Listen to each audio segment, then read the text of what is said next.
Magandang araw, Podmates! Howie Severino muli na nagpapaalala na nakakatalino ang mahabang attention span. For the past months, the world's attention has been focused on the war in Israel and Gaza and its impact on civilians, including 136 Filipinos living there, 111 of whom have already been evacuated through Gaza's border with Egypt. On the front lines, handling this evacuation effort has been the Philippine Ambassador to Egypt, Ezzedin Tago, a career diplomat and Arabic speaker. Magandang araw sa inyo, Mr. Ambassador. Thank you for your service and thank you for helping evacuate Filipino citizens from the war zone of Gaza. Magandang araw, Howie. Salamat sa itong oportunidad para i-update mga Pilipino at yung mga pamilya ng nasa Gaza tungkol sa mga efforts ng gobyerno at saka sa mga kondisyon ngayon sa Gaza at yung aming effort para ilabas ang mga Pilipino at pauwiin sila sa Pilipinas. Sir, so you've actually already evacuated the majority of Filipinos from Gaza. You're talking about Filipino citizens, no? Most of these Filipino citizens in Gaza were what? Did they have Palestinian spouses? That's why they were there, or are they OFWs? Tell us about these people. The breakdown of Filipinos in Gaza is actually as follows. There was initially one OFW that our embassy in Amman had known of, but then we later found out that there was an additional one who was there on a temporary visit. So dalawang OFW po. The rest are actually mga first, second, third, and even third generation Filipinos. At the beginning, mostly women married to Palestinians, and subsequently they've had children and grandchildren who have Philippine citizenship. So other than the two OFWs, lahat po yan actually mga pamilya. Some of them worked there. Yung sa pag-uusap ko sa mga ibang nakatawid, yung iba na meet nila yung mga asawa nila sa other country, Cyprus, GCC, Gulf Cooperation Council countries, whether Dubai, Jordan, Saudi Arabia, other countries around the world, at they ended up staying in Gaza. Kung 111 na yung nakalabas, may 25 pang natitira ayon sa inyong bilang, no? So who are these 25? Are they choosing to stay there, or is it it's just difficult to get them out? Our embassy in Amman is the one that actually has consular jurisdiction over them. And they're the ones who contact them, and almost daily since this conflict started, they try to contact everyone on their lists. And from the beginning, there was already a group of people who were either undecided po sila, or sabi nila hindi sila aalis for various reasons. And they want to stay with their family, their spouse, who's Palestinian, or they just feel that doon na talaga sila sa Gaza. The number changed over the past few months from going up and down, pero at the end of the day, wala sa kanilang nagko-contact sa aming embahada sa Amman para humingi ng tulong or magsabi na they are going to move towards the border. So ang Philippine Embassy pala sa Amman, Jordan, yung may jurisdiction sa Gaza. That's why they're handling the consular requirements of Filipino citizens there, no?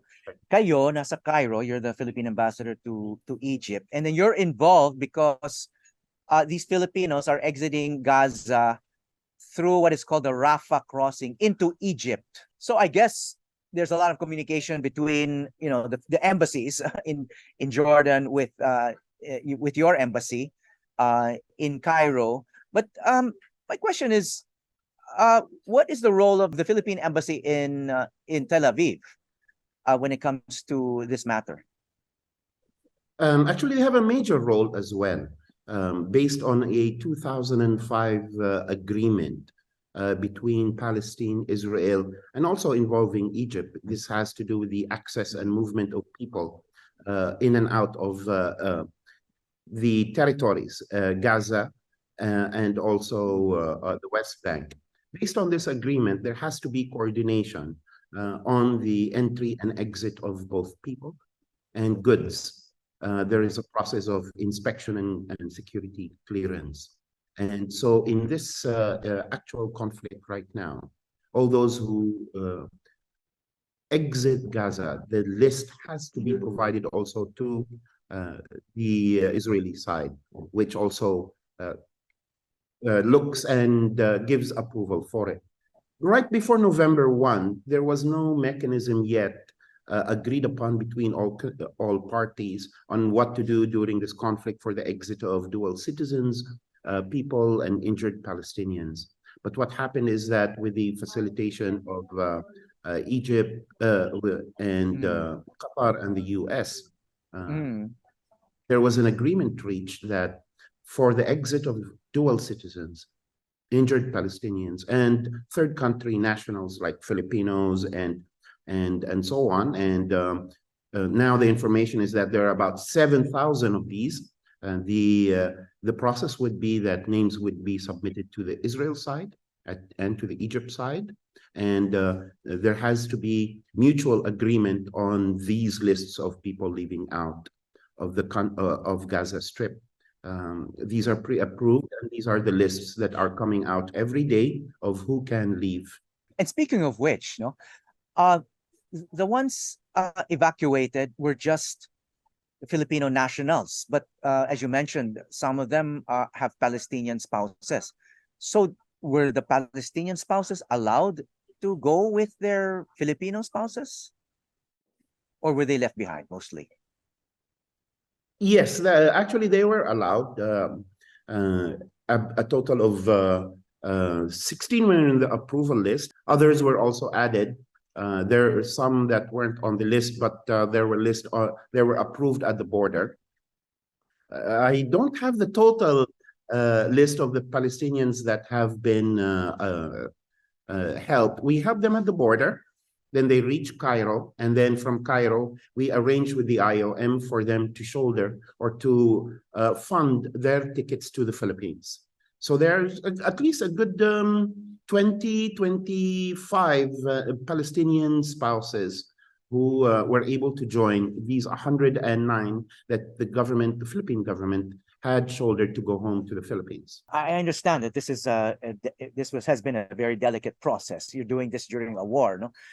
So what were the more challenging issues encountered by the Philippine embassy in Cairo during this effort to repatriate Filipino nationals and their Palestinian spouses from Gaza to Egypt through the Rafah border crossing? Well, I will talk first perhaps about our role as a country that's receiving, or an embassy that's receiving, and talk about those challenges. But there are also usually general challenges that are related to any crisis, in my experience, and I see it also here. I think the first, for us here, there is the distance and the logistical requirements to be able to reach the border.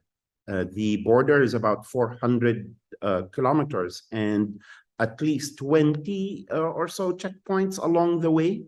Every day we are required to submit a request to be able to go there, or to at least renew on a daily basis our approvals. So I just want to stress that it's not as easy as the Filipino national getting to the border and we are expected to be there all of a sudden. So it takes a lot of coordination for us to know when people will be at the border. At kailangan din mag-submit sa mga authorities dito ng mga request para sa makarating kami doon. One, to be able to cross the Suez Canal. Usually there's tunnel or ferry boat. But also who's going to be there. At sa daan naman, ilan checkpoint yun. Kaya yung unang araw po nung pumunta ako, umalis ako dito sa Cairo ng alas 5, nakarating po ako doon ng alas 3 ng hapon. For a 10-hour trip for 350 kilometers is actually quite long. Every time we do that, ganun ang biyahe. I think also yung isa pang logistical thing is people, because we are a small embassy. We're not very big, and to be able to send 3 or 4 or 5 people every there, that also limits our resources here in Cairo. There's a lot of news about how the Israeli Defense Force has been shutting down communications. No, I mean the internet connections, telecommunications. So how have you been able to communicate with the Filipinos who want to leave? That's a very good question, Howie, because the lists come out usually late in the evening, and people are expected or are supposed to be at the border the following morning. And what happens, I think, is our Amman embassy tries to contact them or receives their calls the night before and in the morning itself of when they're supposed to be there. I understand that many of them are not too far away from the border. So once they get the go signal, our embassy in Amman calls them, tries to call them. When you're right, you're absolutely right. There is a possible connection, phone connection or internet available there. So they contact them, and if they're able to proceed to the border, then we are there to receive them. But on days where there are no phone lines and no mobile working or internet, then it's really us waiting till the next day. Well, I read that you have personnel, embassy personnel at the border or near the border, partly to help process travel documents of people who are fleeing Gaza. How are they able to prove that they are Filipino if they don't have travel documents? A good majority have travel or valid passports or expired ones. So those are always a good basis to issue a travel document without requiring additional proof of identity. Yung iba naman, ang nagpapasalamat kami at our embassy in Amman had already processed kung sino may kailangan ng travel document, sino may expired na dokumento. So bago pa nakarating sila sa border, we looked at the documents and already issued the travel documents before getting there and just handed them over when they reached there. We also extended help to Palestinians without a valid document and just a Palestinian ID, and issued them a travel document and placed there that they're Palestinian. Travel documents are not a proof of citizenship. They're just for the purpose of that travel. So they would need to, down the line, apply for a passport from their embassy. So these Palestinians that you're referring to, you mean these are the Palestinian spouses of Filipinos? That's why you were also handling their exit. True. And part of the process also is that we facilitate. We not only issue documents and give them out at the border, but we also facilitate with the border authorities the whole process. We have to submit the names and verify the identities of some who may be questioned by the border authorities. Like you said, if it's just a travel document, the immigration authorities and the other authorities there, because they're different. There's also, I think, intelligence and so on. Chine-check po nila at nandoon kami para i-verify kung sino yung mga nandoon. Lahat naman ng first generation Filipino, marunong mag-Filipino or Tagalog. Yung iba regularly din umuwi sa Pilipinas. Yung iba few years, pero it's easy to actually spot them and talk to them immediately once we get to the border. So these evacuations have actually occurred just in the last 2 weeks, no? But this war has been going on since the first week of October. What were the most critical moments during this time? Could you provide an idea or description of how the Philippine Embassy in Cairo negotiated this and coordinated with our posts, our embassies in Tel Aviv and Amman, Jordan, as well as with the DFA? The most difficult thing is really the uncertainty of everything. As you had said, this started in October 7th. And for the first 2 weeks, there was no clarity on how, if and when people will be able to go out, what the process was. We could just look back and try to imagine our previous experiences with evacuation and see what requirements could be and try to prepare accordingly. Here in Egypt, we also evacuated in April, and ongoing until now, our nationals were coming out of Sudan. And so we tried to see what the process would be like. But of course, then it was just going to the border and waiting for our nationals and arranging their transportation from wherever to the Sudanese border. But in this instance, for I think the most stressful and challenging really is knowing for certain how and when people would be allowed to exit. After that, when there was a process that was announced, I think on October 30th or 31st,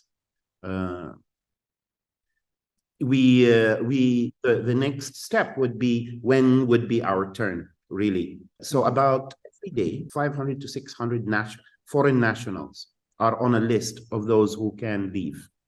For a first few days, really, it was just trying to see when we would be on, how many would be on that list, and our capacity to contact them immediately so that they can be at the border the following day. Were there instances or points where you were personally worried and afraid that the Filipinos in Gaza might not be able to leave and would be there when, when the full scale war started? Absolutely, yes. I mean, no one is immune from any, as the term they're using now is collateral damage. There are about 11,000 people who have been already killed in Gaza now, and so there's no way really to inform them in advance where these strikes could be and so on. So they say that they're able to manage. Thankfully, we don't have any information of any Filipinos up to this time that are injured or that have been injured or victim of any of these strikes. But yes, that's always a fear there. So when the evacuations began, as you mentioned, there was some uncertainty, and then there was an announcement that people would be allowed to exit through the Rafah crossing. When the evacuation started, what was it like? Was it well organized? Was it a bit chaotic? Well, our first group was on the 7th of November. So we did receive notice on the 6th, and we proceeded there early morning and reached there in the afternoon. The land border of Rafah crossing does receive people throughout the years, and it is the only exit between Egypt and Gaza. For Gaza, there are, as I understand it, 6 exits. Most of them, the 5 are towards Israel. There's only 1 towards Egypt. We reached there at 3 o'clock, and to be absolutely honest, it was one of the shortest because we finished at 10 in the evening. Over the past week or so, or the 4 batches, it has really depended on how the numbers of the people and how many are processed easily, and if there were questions on the identities of some. My colleague had to stay till 5 in the morning for one of them. My vice consul who was left there for one of the batches. So siguro from hapon hanggang alas 5 ng umaga. How important is the Rafah crossing? It's very important. The Rafah crossing is very important because of one, the entry of humanitarian aid. As you may be aware, one of the first things that were important to Egypt and to other countries also is the entry of aid. At the beginning, there were only about 20 trucks, I think. There's an agreement now for them to reach up to 100. So food, water, other medicine is allowed so far, but not fuel. Rafah border also is where injured Palestinians have been allowed to exit every day, anywhere from 20 to 50 exit and are given medical attention here in Egypt. And right now, it's the only exit for those who are coming out from Gaza. It's not actually open every day. Sometimes there are security issues and so they announce that it's closed for the day. And your people, anyone, Filipinos and other nationals, could be at the other side that is controlled by the Palestinian side or Hamas. And if there is a security issue, they may close. Early on, there were at least 3 bombs that hit in the vicinity of the border. So it's really the only entry and exit into Gaza at this point. Have there been any reports of deaths of Filipinos or injuries? No, there have been no deaths of Filipinos in Gaza so far. That's the information that we've received from our embassy in Jordan. At the beginning, there was one slight injury, but then we understand she's absolutely okay. When they cross, the Egyptian Red Crescent is there, and they give them immediately some food. They look at them, and Egyptian side has also set up a medical quarantine. I've witnessed them giving shots to children, checking if they've taken shots, and they give them on the spot. The Egyptian Red Crescent has been great, both at the Egypt-Sudan border and also at the border with Rafah. They're available there. Foreign Ministry also informed us that there are at least 3 frontline hospitals that are close to Rafah that are open to anyone who may face or need immediate medical attention. But thankfully, Howie, I can say that when we get there, we've always seen that they're okay. There are 2 cases, at least, that we've had to deal with later on when they've reached to Cairo. One was 9 months, almost about to deliver, and when she reached here in Cairo, we couldn't get her on a flight because she was already due. And there was another case of a Palestinian spouse that needed medical escort to be able to go to the Philippines. And that was provided by IOM, who provided also immediate medical assessment for everyone arriving in Cairo. Sir, just for the information of our listeners, the IOM stands for International Organization for Migration. Tama ba? Correct. Sir, you mentioned Palestinian spouses. No? Most of the Palestinian spouses of Filipinos in Gaza were able to leave through the Rafah border crossing to Egypt after being granted security clearance. No, who actually gives the clearance? Number 1, and number 2, not all of the. I understand. No, correct me if I'm wrong, but I understand that not all the Palestinian spouses of Filipinos were given security clearance. Well, why weren't they given security clearance? What could have gone wrong? For clearances for Palestinians exiting, and actually anyone exiting the Gaza Strip, that is done or they are cleared by all sides, that being Israel, Palestine, and also Egypt. But how can we be sure that someone in Gaza is just posing as a spouse of a Filipino national and is actually, let's say, theoretically or hypothetically a member of Hamas and wants to, escape whatever is going to happen in Gaza and, and ends up in the Philippines because yun nga, was able to successfully pose as a spouse. I mean, ano yung safeguards natin, sir, to make sure that secure naman ang Pilipinas, no, from that happening? Well, actually, we've sent the list to the DFA for any restricted national, and restricted Palestinians require a clearance from NICA to be able to be granted visas.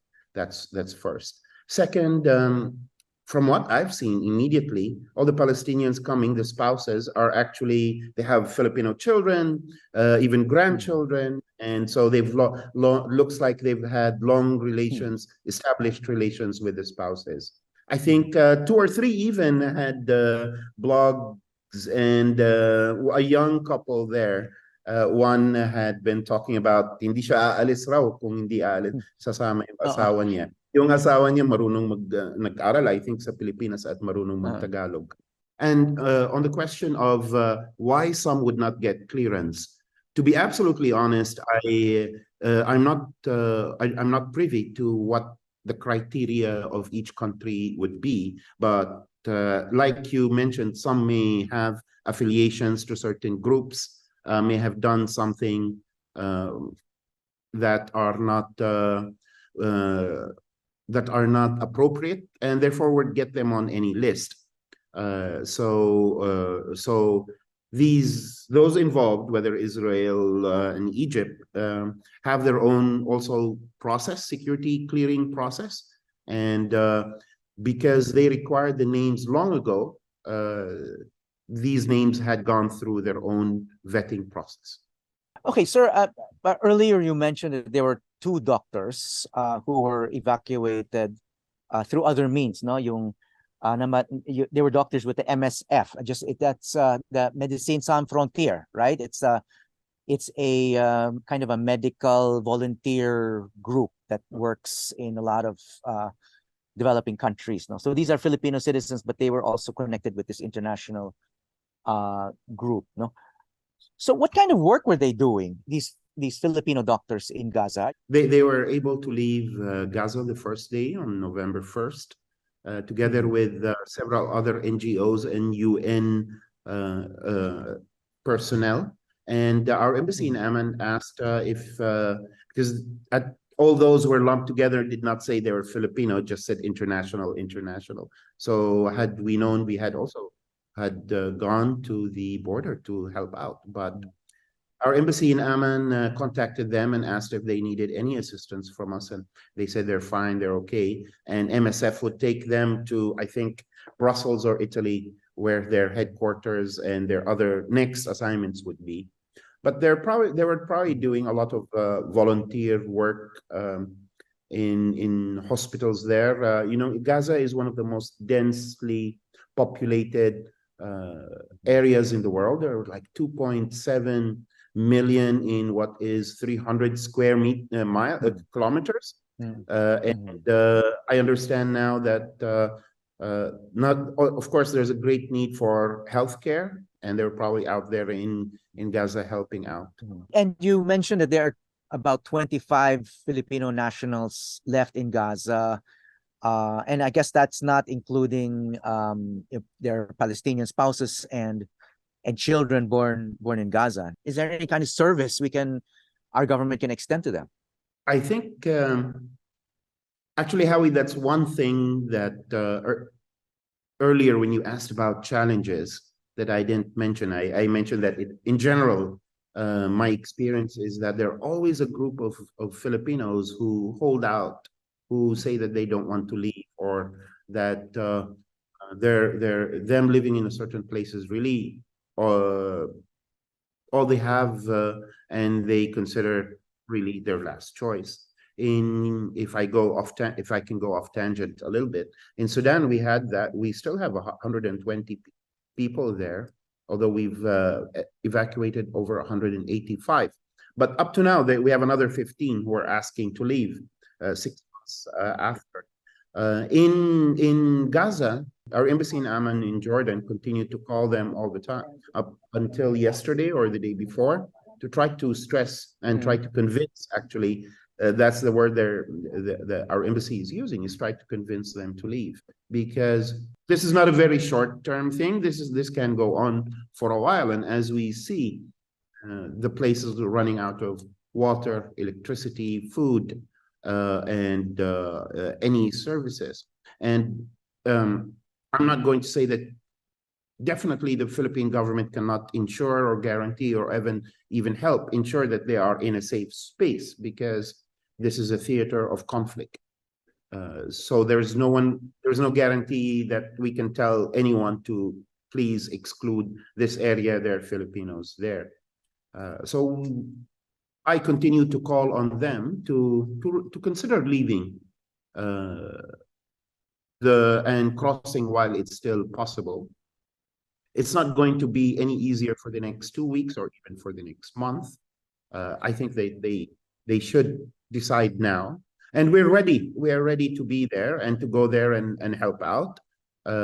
In fact, I think the Philippine government has granted financial assistance to each family, knowing that many of them will be uprooted in the Philippines. So there's a amount that we give once they cross and before they leave. At this point, I just want to interject. The reason why you've been mentioning the situation in Sudan is because your jurisdiction covers Sudan as a non-resident Philippine ambassador.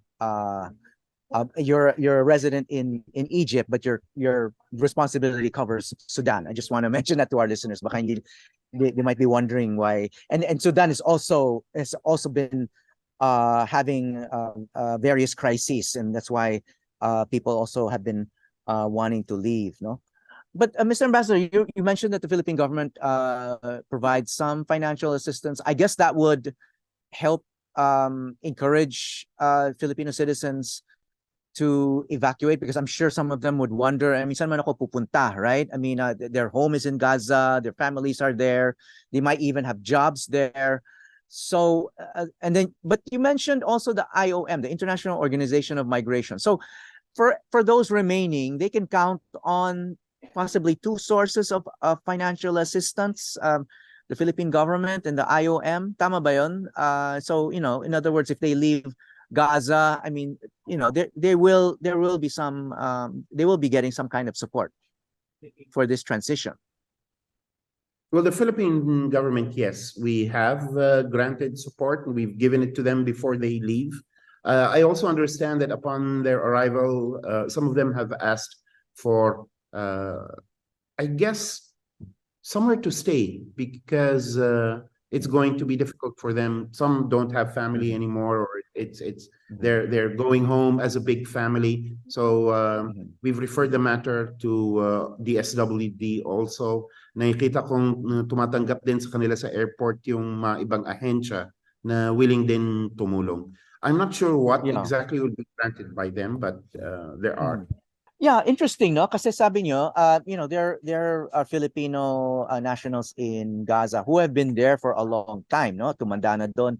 And sabi nyo, earlier, I mean, among the evacuees are even third generation Filipinos who were born and raised in Gaza and are still Filipino nationals. I mean, some of our listeners may not understand, no, the rules of citizenship here. Na, kasi if you're third generation, let's say Filipino born in Italy or parang, can you still be are you still considered automatically a Filipino? I know that Filipinos born in the US have to apply for dual citizenship or Filipino citizenship. But in Gaza, what are the rules for citizenship there? I mean, you can be third generation Filipino and still automatically have Filipino citizenship, or is this something that they had to apply for, or their parents had to apply for them? Actually, as long as the parents apply for Philippine passport or citizenship for their children, when for example, yung isang Pilipina nag-asawa ng Palestinian, then she had children. Basta in-applyan niya ng mga passport, Philippine passport ng mga anak niya. At the same time, when she did so, she still holds Philippine passport, then entitled naman yung mga bata. And ang nangyari is that sa Gaza, yung mga anak na ito lumaki na, naging 20-year-old, may mga nag-asawa din ng either Palestinian or ibang Pilipino, tapos may mga bata din. Kaya marami sa mga umuwi, yung mga repatriates, mga bata. I don't have the stats in front of me, pero maraming minor, and all of them are entitled to Philippine passport. Basta yung magulang nila were holding Philippine citizenship nung nanganak yung mga bata. Paki-clarify lang, Mr. Ambassador, no? Kasi if you were born in Gaza, Because of course we know that Gaza is not a country, and neither is Palestine. I mean, that's part of this big conflict, no? Some, Palestinians want their own country, their own state, no? Pero sa ngayon, wala. So if you're a Filipino, you have Filipino parents, or you have one Filipino parent, and you're born in Gaza, what citizen are you? You're entitled to Philippine citizenship. And there is a Okay. Palestinian passport as well. So some of them actually are dual. So yung mga ilan bata doon, may Palestinian passport, tapos binigyan din namin ng Philippine passport, or kung wala, then Philippine travel document para hindi sila mag-apply ng visa. Kung minor lang bata, then we issue that travel document because they're entitled to a Philippine citizenship. Okay, sir, this crisis is still far from over. You've evacuated the majority of Filipinos, but I'm sure you're still monitoring it. There are still over 24 Filipinos there, and they have spouses, they have children, they've got we don't know their situation now. And you've been in Egypt since 2021, tama ba? And I'm sure you've been keeping track of the situation there. It befuddles, even experts, no? But I'm wondering what your view is with your long service in the Middle East. I know you've also been you've been a previous ambassador to other Middle East countries. What is your view of what is going on, and how do you think all this will end? What's the long game here? What do you think will happen? Well, in the past, I think we always get into this thing that this has happened before. So many times, almost every year, every 2 years, something happens between Israel and Gaza or West Bank. So we sort of get used to the idea that sandali lang ito. But maybe because October 7 was of larger scale and intensity, then that's why this is not ending so quickly as the others. I think Egypt even helped mediate the last time, and after 2 weeks, the conflict was over. And maybe this is why a lot of some Filipinos are still hoping that there will be a ceasefire soon, and they can stay there. Some even of those who came out asked kung paano sila makakabalik ng Gaza. But like you said, at this point, honestly, I don't know what the end game is, because I think it's the Israeli side that we need to ask what they want from this. The international community is all pushing for a ceasefire and for a return to talks, which I think also is important way forward, because this will not end very soon unless there is political discussions and negotiations for a more permanent solution of the whole question of Palestinians, and as you mentioned, the state that they're supposed to get. Sir, were you able to speak with any of the Filipinos who have exited Gaza? I'm just wondering what their experience was. We haven't been able to get in touch with them yet. No, we're trying to get these personal stories. But have you had access to any of them? Have you encountered or met them? Actually, I went to the crossing, the first group, and I came back with them on the bus. And every time during yung mga panahon na nag-aantayan lang, either nag-aantay kami para sa mga papel nila maproseso, or nahinto kami sa isang checkpoint ng 3 oras, nagkukwentuhan kami. I think yung iba, highly educated din, like I said, na-meet nila yung asawa nila sa labas. And then yung point is that madalas nilang sinasabi, pang-4 na namin ito, pang-6, yung ilan-ilan doon, 2nd or 3rd or 4th time na evacuate.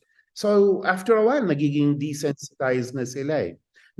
But then, as mentioned, they said na ito yung pinaka-intense at talagang ang sad is that lahat sa kanila, sinabi yung bahay nila, wala na. Wala na silang mababalikan. And that's what's really, I think, more difficult this time than in earlier cases. Normally, we do meet all of them at the hotel once they arrive in Cairo, and I've also gone to the airport, and it can be difficult to listen and to hear from them because we don't know what the future will hold for them, and I think that's what worries them more. If you look at them, they all I would say they're all in a state of still shock. They have not been able to process this information. Most of these Filipinos are women, tama ba? Most, except for yung mga, syempre, second generation, halo-halo na. Pero yung mga original na 100%, women talaga. Most of them have been repatriated to the Philippines na. They're not staying in Egypt waiting for, sabi nyo nga, some are still hoping for a ceasefire, makabalik. They're not waiting around in Egypt or another country there. They've all been flown back to the Philippines? Yes, actually. 102 out of the 109 that had been organized by the embassy have gone home. That's the case because we are required to repatriate them. Their transit visa is only 72 hours. So they're granted entry, and the guarantee is that will make sure that they leave within 72 hours. Well, I'm sure that's also not that easy for many of them if they've been living in Gaza for years and even generations. Sabi nyo nga, kasi their home is Gaza. So when they go home to the Philippines, especially if they have children and grandchildren, that's not really their home. So who takes over for their welfare? DSWD pa or kayo pa rin, DFA? I'm sure that's another kind of transition. So they land in Manila, and then do many of them actually have homes to go to? They still have provinces? I'm sure they all have relatives, no? But, I mean, these relatives could be distant. Maybe they've never even met some of these people. What is their situation like in the Philippines? What have you heard? Well, some do or have planned and will be going to the province, yung mga ilan doon. Yung iba hanggang Manila lang talaga. That's why humingi sila ng tulong sa gobyerno na maghanap ng medyo mas long-term na accommodation kasi yung hotel and so on can be expensive kahit binigyan namin ng konting tulong. You're right. I see that the Commission on Filipinos Overseas as well as the DSWD are involved, and we write to them before the arrival of the Filipinos. And you're right, it's going to be difficult kasi like yung mga ibang bata, tinanong ko yung nanay, paano sasakay ng jeep yung anak mo? Or even pumunta sa labas. Gaza may be very different from the Philippines, which is overcrowded and chaotic and so on as well. Pero these are certainly issues that they will need help about, need for. Yeah. And as you said, many of them said their homes are gone. So wala rin silang mababalikan. And who wants to go back to Gaza now? Diba? We don't know what's going to happen. There's this war appears far from over. We want to thank you for what you're doing for fellow Filipinos and especially recently in this crisis, no? So thank you for your service. Philippine Ambassador to Egypt, Ezzedin Tago, mabuhay kayo at ang inyong embassy staff, may you all stay safe. Maraming salamat po. Salamat po. Salamat. Hi, I'm Howie Severino. Check out the Howie Severino Podcast. New episodes will stream every Thursday. Listen for free on Spotify, Apple Podcasts, Google Podcasts, and other platforms.